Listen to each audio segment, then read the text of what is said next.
अमित शाह का उनके पास 56 बार कॉल गया। तो सैम मानेकशॉ ने बताया कि मेरी एक बहुत समय से पेंशन अटकी पड़ी है जो मेरी बहाल नहीं हो रही है। कुछ तो बात है इस मिट्टी में जन्मे हर एक बच्चे में। आजादी हमें बैसाखी नहीं देती, आजादी हमें सहारा देती, पंख देती है। पंख देती है। अजय सिंह बिष्ट जो अपने नाम का त्याग करके संन्यास धारण कर लेते हैं। हमें इस देश के जो आने वाली अल्फा जनरेशन है उनको ये भी समझाना जरूरी है कि हम केवल बुराइयां सोच के अपना दिमाग कड़वाहट से नहीं भर सकते। चलते हुए अगर कहीं लड़खड़ा जाते हैं, कहीं गिर जाते हैं, तो हम पीछे मुड़कर कर देखें तो हमारे कंधे पर एक हाथ हो, उस हाथ को हम आजादी कह सकते हैं। कि भैया पापा बन सवर कर बनते हैं छैला रोज क्यों। हाँ, कि पापा बन सवर कर बनते हैं छैला रोज क्यों। अच्छा, मम्मी तुम तो कह रही थी, मम्मी तुम तो कह रही थी ईद तो कब की गई। मम्मी तुम तो कह रही थी ईद तो कब की गई। हाँ, फिर पड़ोसन से गले मिलते हैं पापा रोज। देखिए मेलोडी दिया था, ये सब बातें मत किया करिए। देखिए हम लोग क्या कर रहे हैं ना कि हम लोग आजादी पे बात कर रहे हैं। अब पड़ोसन कौन हाँ। है हमारे? पड़ोसन कौन है? इटली से बहुत प्यार है। इटली से प्यार तो है, इटली ठीक है, पुराना रिश्ता रहा है भारत हाँ। का। मैं तो कह रहा हूँ यार इटली से ही होता है, पता नहीं क्यों भारत को। हम ट्रम्प के गले मिल तो रहे हैं, लेकिन क्या हम लोग ट्रम्प के गले मिल करके साथ में पाकिस्तान के भी गले मिल रहे हैं उसके साथ साथ? क्योंकि मुझे लगता है कि ट्रम्प आजकल पाकिस्तान को भी साथ में लेकर के चलते हैं। तो पड़ोसन से गले मिल रहे हैं, ईद लेकिन चली गई। मेटाफर समझिए आप सब, गहरी बात है। हाँ, मतलब कि हाँ। हम 0% टैरिफ है हमारा, वो हम पे 25% लगा रहे हैं। वो हम डेवलप्ड कौन है? हम दोनों में से अमेरिका डेवलप्ड है, हम डेवलपिंग है। होना क्या चाहिए था कि हम Opposite होना चाहिए था। वो डिक्टेट कर रहा है कि आप रशिया से फ्यूल नहीं ले सकते। क्यों नहीं ले सकते? वो रशिया जिसने अभी जब इंडो बांग्लादेश बनने की जो युद्ध हुआ उसमें पूरी तरीके से हमारा सपोर्ट करा था। अब देखिए यूक्रेन का भी यही हाल है ना कि यूक्रेन का समर्थन नाटो क्यों नहीं कर रहा है? वो नाटक यहाँ पे क्यों कर रहा है? क्योंकि इसलिए कर रहा है कि भैया रशिया से वो पंगा डायरेक्टली नहीं लेना चाहता। रशिया ने एक साफ कान खोल करके सबको बोला है कि अगर वो यूक्रेन का समर्थन करेंगे, सामने से आकर के करेंगे, अगर यूक्रेन में अमेरिका की आर्मी आ गई तो चलिए ये तो खैर जियोपॉलिटिक्स का एक ऐसा मुद्दा है जो अलग से पूरा मुद्दा ही है। और अपने अगर स्वतंत्र मतलब देश की बात करें तो हमारा ऐसा रहा है कि हमारे मौलिक अधिकार छीन लिए गए हैं। हमारे फ्रीडम राइट्स मतलब जो हमें ये खूबसूरती मिलती है 15 अगस्त को हम आजाद हो गए, लेकिन 26 जनवरी 1950 2 वर्ष 11 माह 18 दिन बाद वो हमें खूबसूरत किताब मिली जिसमें हमें मौलिक अधिकार दिए, हमें बताया कि क्या क्या हम कर सकते हैं एज ए भारतीय, हमारे क्या क्या अधिकार हैं। और उसकी खूबसूरती ये है कि अटल जी जिन्होंने अपने जीवन को ही प्रचारक के रूप में दे दिया, मोदी जी जिन्होंने प्रचारक के रूप में अपना विवाह को भी उन्होंने कहा कि भाई मैं प्रचारक हूँ, वो विवाह शून्य माना जाए। अजय सिंह बिष्ट जो अपने नाम का त्याग करके संन्यास धारण कर लेते हैं, वो भी शीर्ष कुर्सी पे काबिज होते हैं और देश के बागडोर जनता के और उत्तर प्रदेश जैसे राज्य की कमान देखते हैं। एक नाम भूल रहा है, उड़ीसा के नवीन पटनायक नहीं, पिछले इस बार 2019 वाली सरकार में उड़ीसा के केंद्रीय मंत्री थे, दाढ़ी उनकी सारंगी करके कुछ नाम था। वो साइकिल से चलते थे और वो जब सांसद उनको मंत्री बनना हुआ तो अमित शाह का उनके पास 56 बार कॉल गया। मीडिया रिपोर्ट के मुताबिक, मैंने 56 कॉल देखे नहीं। आप मनोहर पर्रिकर जी का एग्जांपल ले लीजिए। 56 बार कॉल गया और साइकिल से गए थे लोग का कुछ काम करने और उन्हें पता ही नहीं उन्हें मंत्री बनना है। तो ऐसे ऐसे एग्जाम्पल है कि आप सोचिए। एक एग्जांपल मैं भी दे दूं। हाँ। एक एग्जांपल मैंने कल या परसों में पढ़ा था कि हमारे सैम मानेकशॉ जी थे, जो भी सैम मानेकशॉ जी आर्मी कमांडर, फील्ड मार्शल, वो अपने आखिरी समय में हॉस्पिटल में भर्ती थे। तो उस समय के जो प्रेसिडेंट थे हमारे, मिसाइल मैन ऑफ इंडिया, सो वो उनको मिलने गए। तो उन्होंने पूछा कि आपको किसी प्रकार की कोई तकलीफ तो नहीं है? तो सैम मानेकशॉ ने कहा कि मुझे एक तकलीफ है। तो उन्होंने कहा जी तो बताइए। उन्होंने कहा कि मुझे ये तकलीफ है कि मेरे देश का सबसे प्रबल इंसान मेरे सामने खड़ा है, मैं उसे खड़े होकर सैल्यूट नहीं कर पा रहा हूँ। एपीजे अब्दुल कलाम, और उनकी आंखों में आंसू आए। फिर एपीजे अब्दुल कलाम ने कहा कि सही में बताइए अगर आपको कोई तकलीफ हो। तो सैम मानेकशॉ ने बताया कि मेरी एक बहुत समय से पेंशन अटकी पड़ी है जो मेरी बहाल नहीं हो रही है। एपीजे अब्दुल कलाम ने जाके हफ्ते भर के अंदर उनकी पेंशन के 1.6 मतलब 1.60 लाख, जो भी 1,60,00,000 के आसपास कुछ था रकम, उनका चेक उन्होंने एक हफ्ते में पहुंचा दिया और आधे घंटे के अंदर सैम मानेकशॉ ने वो चेक मिलिट्री रिलीफ फंड में दे दिया। तो अगर हम आज आजादी की बात कर रहे हैं तो मुझे लगता है कि हम जितने मुद्दों पे बात करेंगे, जितने कमियों पे बात करेंगे, वो बात करना जरूरी है, लेकिन उसी के साथ साथ हमें इस देश के जो आने वाली अल्फा जनरेशन है उनको ये भी समझाना जरूरी है कि हम केवल बुराइयां सोच के अपना दिमाग मतलब कड़वाहट से नहीं भर सकते। हमें उस सच्चाई को भी अपनाना होगा जो उस समय थी। बहुत अच्छी बात है। जैसे मतलब हम इस लोकतंत्र में हम खामियां तो देखें, लेकिन इस लोकतंत्र में हम देखें एपीजे अब्दुल कलाम जैसे भी राष्ट्रपति हुए, अटल जी जैसे राष्ट्रपति हुए, प्रधानमंत्री रहे, चंद्रशेखर जैसे भी प्रधानमंत्री, उन्होंने बहुत ऐसे फैसले, आप गवर्नर इस समय श्री जाइए, शास्त्री जी भैया, शास्त्री जी जिन्होंने अपने कंपाउंड में खेती की। सही बात है। तो ऐसे लोग हुए, उनकी भी चर्चा होते रहनी चाहिए। मतलब क्या क्या उन्होंने, शास्त्री जी से हमको लगता है सबको ये सीखना चाहिए कि कितना इंसान ग्राउंडेड रह सकता है कि अपना वेतन, जब वो ड्यूटी पे किसी एक दिन की छुट्टी लेते थे किसी पर्टिकुलर वेडिंग को अटेंड करने के लिए, तो अपने एंड से वो उस वेतन के एक दिन की फीस काट के वापस कर देते थे, सैलरी काट देते थे। उससे बेहतर उनके जो कार लोन थी, वो कार लोन तक उन्होंने, आज तक वो खड़ी है म्यूजियम में। कार लोन वो कहते थे कि नहीं, कहा गया कार लोन माफ कर दिया जाएगा, नहीं क्यों माफ कर दिया जाएगा? देखिए कुछ तो बात है इस मिट्टी में जन्मे हर एक बच्चे में। वो क्या है कि यूं ही कोई बात हंसती मिट्टी नहीं हमारी, अगर शेर आपको आ रहा हो तो खड़का दीजिए। खैर नहीं आ रहा मुझे एक बात याद आ गई जो मुझे लगता है इस पूरे भारत बहुत अच्छे से क्या कहते हैं समेट के रखेगी। तो वो ये है कि जब आपको भूख लगती है और आपके प्लेट में एक रोटी होती है और आप उस रोटी को खा लेते हैं, तो इसे आपकी प्रकृति कहते हैं। लेकिन अगर आपको भूख ना लगी हो, उसके बावजूद भी अगर आप उस रोटी को खा लें, तो इसे आपकी मानसिक विकृति कहते हैं। और यदि आपको भूख लगी हो और इसके बावजूद आप अपने हिस्से की रोटी किसी भूखे को दे देते हैं ना, तो इसे भारतीय संस्कृति कहते हैं। देखिए, हम एक चीज और, बहुत अच्छा इन्होंने एक वर्ड बोला, संस्कृति। हमने ना इस 80 कदम में जो सबसे ज्यादा कहीं काम किया है तो अपनी संस्कृति पे काम किया।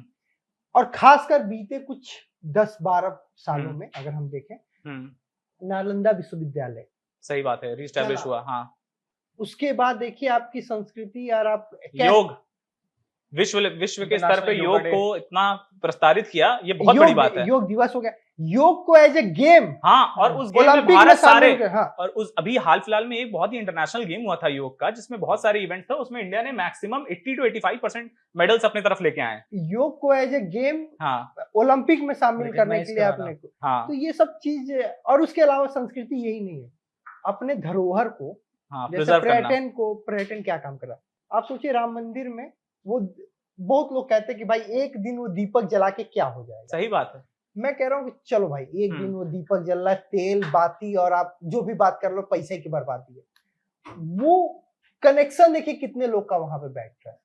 घाटों पे आप देखिए, आप बनारस, गोवा 2022 का आंकड़ा था, 2023 9 करोड़ लोग औसतन गोवा जाते थे। और उस साल 2023 में वो घट के वो 2 करोड़ हो गया था, और 11 करोड़ के आसपास बनारस का आंकड़ा हो गया। आखिर ये कैसे हो गया? मतलब ये मजाक में, तो संस्कृति पे इस दौर में काम हुआ। किस दौर में काम हुआ है? पिछले एक दशक में बोल दीजिए उसी दौर में काम हुआ है जिस दौर के पिछले 20 मिनटों में हमने बुराई करी। मतलब कुछ उस दौर में ही काम हुआ है जिस दौर में गड्ढे हुए हैं, उस दौर में ही काम हुआ है जिस दौर में रोजगार नहीं दिए गए, उस दौर में ही काम हुआ है जिस दौर में युवाओं की बात नहीं सुनी गई है, उस दौर में ही काम हुआ है जहां जेएनजीओ को इग्नोर किया। उसी दौर में संस्कृति पे काम हुआ। अब वो बात अलग है, उसी दौर में चंदा चोरी भी हो गया। अब वो बात अलग है कि हो सकता है कि जिस तरफ का गड्ढा भरने के लिए दूसरी तरफ के गड्ढे को खाली किया जा रहा है। हम कहीं से लिफाफा नहीं लेते हैं, और ना ही हम 80 वर्षों को 80 कदम में हम समअप करते हैं, हम उन लगाते हैं। तो 80 वर्षों का अगर हम 80 कदमों में समअप करें, तो उसमें हम लोगों ने बहुत ज्यादा जो कदम चले हैं ना, उसमें कुछ बहुत ज्यादा ऐसी चीजें हुई थी जिनको हमें आज याद रखना चाहिए। जैसे 80 वर्षों में भारत ने हरित क्रांति से अन्न सुरक्षा पाई, श्वेत क्रांति से दुग्ध उत्पादन में विश्व नेतृत्व किया, आर्थिक उदारीकरण से नई राह बनाई, और साथ ही साथ डिजिटल क्रांति से विश्व को नई दिशा दिलाई। तो वहीं यूपीआई के माध्यम से संपूर्ण विश्व में भारत ने अपना एक ऐसा परचम लहराया जिससे लोग आके आज ये देखते हैं कि ये किस तरह से संभव है। संसद में पहले मजाक उड़ाया जाता था, कुछ ऐसे विपक्ष के नेता हैं जो मजाक उड़ाते थे। हाँ, शक्ल याद आ गई मुझे, चिदम्बरम जी थे शायद, चिदम्बरम जी थे, उस समय के फाइनेंस मिनिस्टर थे। कह रहे थे कि आप सब्जी वाले को कैसे आप यूपीआई पेमेंट करेंगे, कैसे वो मोबाइल करेगा। वो सही बात है। उनकी मानसिकता ऐसी थी कि भारत जो है वो विकसित हो ही नहीं सकता, नॉट फीजिबल। लेकिन उसको अगर संभव किया गया है तो मुझे लगता है बड़ी बात है। चलिए ये तो इकोनॉमी की बात हो गई, जन धन हेल्थ सेक्टर योजना की जो थी ना, मतलब एक बात और है ना कि देखिए कुछ पॉलिसी ना, कुछ चीजें बेहतर है। आज देखिए हर चीज बाउंड्री में है। पहले लोग कैश रखते थे और सच में बहुत 2 नंबर का काम होता था। अभी क्या है ना, अब बहुत पैसा कैरी कर ही नहीं सकते आप। किसी को दीजिए ना भैया 500 का नोट है, 300 का तेल भरा, कहेगा भैया यूपीआई कर दीजिए। इसी का फायदा, लेकिन एक और चीज सोचिए, इसी का फायदा उठा के यूपीआई सरकार ने ये भी नियम निकाला है कि जितने मर्चेंट्स हैं उनके ऊपर अब वो पैसे लेंगे, चार्ज करेंगे यूपीआई से पेमेंट लेने के।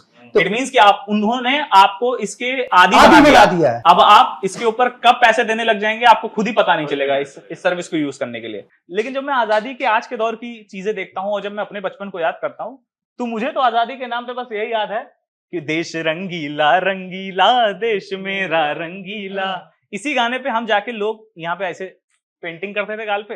मतलब पिरामिड बनने नीचे मुझे खड़ा कर हाँ, मजबूत आदमियों को नीचे बैठाया जाता था, एक पिरामिड बनता था और बीच में सबसे छोटा आदमी ऐसे ऐसे झंडा लहराता था। फना मूवी का गाना है और मुझे लगता है 2008 या 7 की मूवी है। आमिर खान की मूवी। और इस मूवी का मैंने फर्स्ट शो फर्स्ट टिकट के साथ देखा था।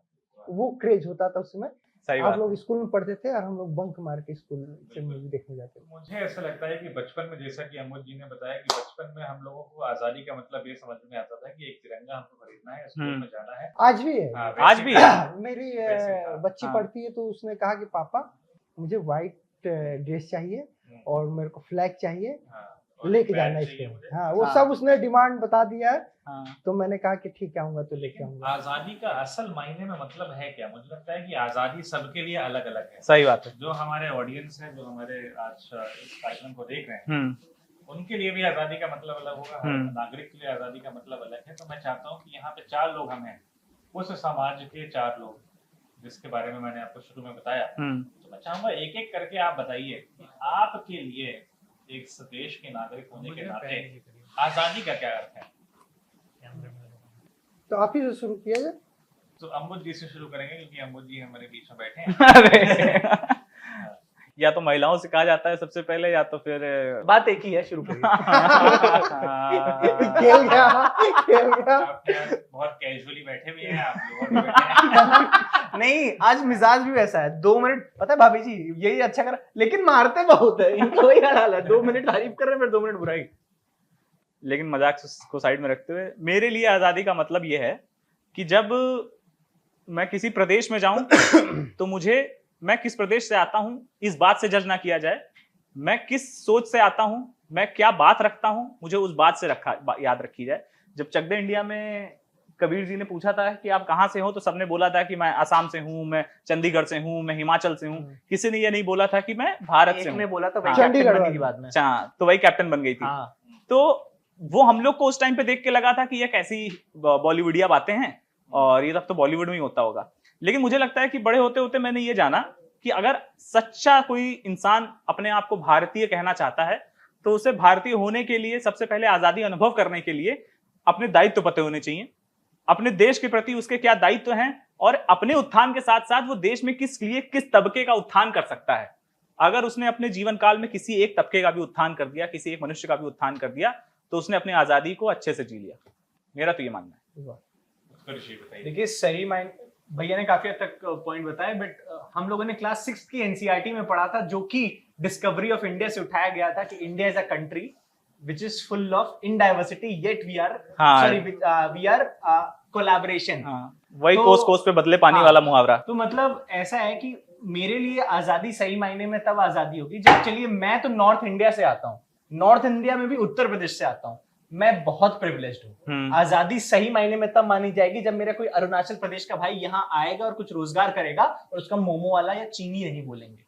आजादी सही मायने में तब मानी जाएगी जब मेरे तमिलनाडु का कोई भाई यहाँ पे आएगा और हम उसके कलर को लेके उसको नहीं चिढ़ाएंगे। आजादी सही मायने में तब मानी जाएगी, तब बोली जाएगी जब हमारा कोई जम्मू कश्मीर का भाई यहाँ आएगा और हम उसको पत्थरबाज नहीं बुलाएंगे। आजादी सही मायने में तब होगी जब हमारा तिरंगा सिर्फ हमारे बालकनी में नहीं लहराएगा, हम उसको सही मायने में दिल में रख के अपने सरकार से और जहां जहां गलत हो रहा है वो देख के चुप नहीं रहेंगे, प्रश्न करेंगे और लोकतांत्रिक तरीके से प्रश्न करेंगे और आरटीआई का जवाब ना मिलने पर भी हम अपने एंड से प्रयास करेंगे, तब सही मायने में जेनजी आजाद माना जाए। मैं पहले आज़ादी का बताऊं कि मेरी 2 पीढ़ी मेरे से पहले वाली, दोनों लोग भारतीय से आर्मी में रहे, भारतीय सेवा में रहे।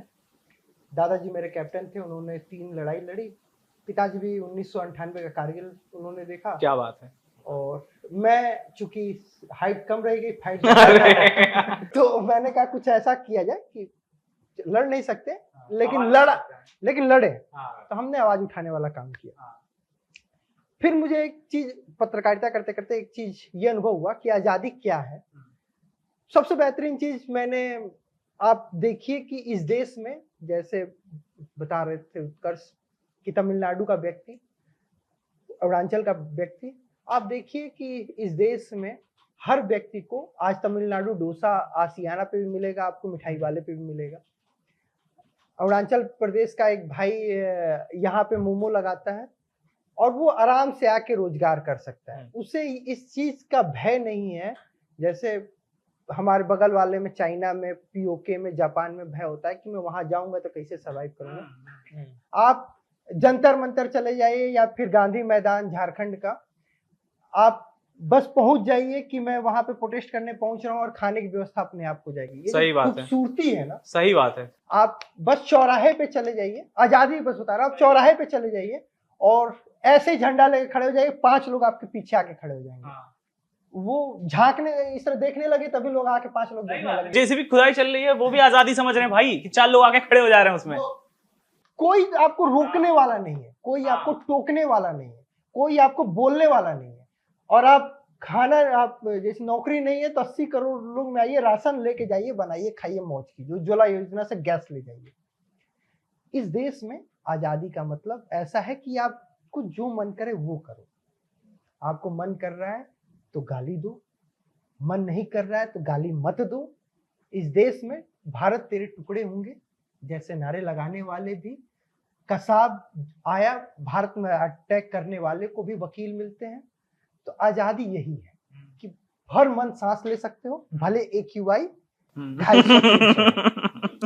तो यही आजादी है और यही खूबसूरती लोकतंत्र की है कि इस देश में, जो मैंने बहुत पहले बोला कि उत्तराखंड का व्यक्ति संन्यास लेके गोरखपुर आ जाता है और उसके बाद भारत के सबसे बड़े राज्य का मुख्यमंत्री हो जाता है, वो भी बिना विधानसभा चुनाव लड़े। ये सबकी खूबसूरती है और यही बेहतरीन है और यही हमें बताता है कि हम इस देश में कुछ भी कर सकते हैं। सही बात है, सही बात है। बहुत ही खूबसूरत विचार हम सभी ने सुने और 3 व्यक्तित्व को हमने सुना।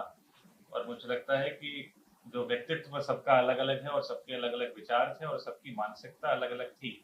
तो इस एक शब्द को पकड़ करके मैं सिर्फ अपनी बात को कहना चाहूंगा कि जिस दिन मानसिकता इस देश की बदलेगी, अगर मैं बोलते हुए लड़खड़ाता हूँ, मैं अपने बचपन की अगर बात बताऊं तो मैं बचपन में बहुत ज़्यादा हकलाता था। ठीक है, अभी मैं बहुत ही फ्लुएंट बोल पा रहा हूँ। मैंने 100 से ऊपर एमयूएंस की, पार्लियामेंट्स किए, 50 से ऊपर मैंने जज किए। ये इस मुकाम पर मैं पहुंच पाया क्योंकि ऐसे लोग मुझे मिले जिनसे मैंने सीखा, जिन्होंने मुझे सिखाया। मुझे लगता है कि आज़ाद हम लोग खुद को तब कह सकते हैं जब हम लोग चलते हुए अगर कहीं लड़खड़ा जाते हैं, कहीं गिर जाते हैं, तो हम पीछे मुड़ कर देखें तो हमारे कंधे पर एक हाथ हो, उस हाथ को हम आज़ादी कह सकते हैं। आज़ादी हमें बैसाखी नहीं देती, आज़ादी हमें सहारा देती है, पंख देती है और उड़ान हम उससे भर सकते हैं। अंत में सिर्फ इतना ही कहूंगा कि फसल पानी को तरसेगी तो हम चुप रह नहीं सकते, फकत दिल्ली ही हरसेगी तो हम चुप रह नहीं सकते, कि मिटाकर गांव की हस्ती अगर शासन प्रशासन की कृपा महलों पे बरसेगी तो हम चुप रह नहीं सकते। बहुत बहुत धन्यवाद। वाह, बार और भारत माता की जय।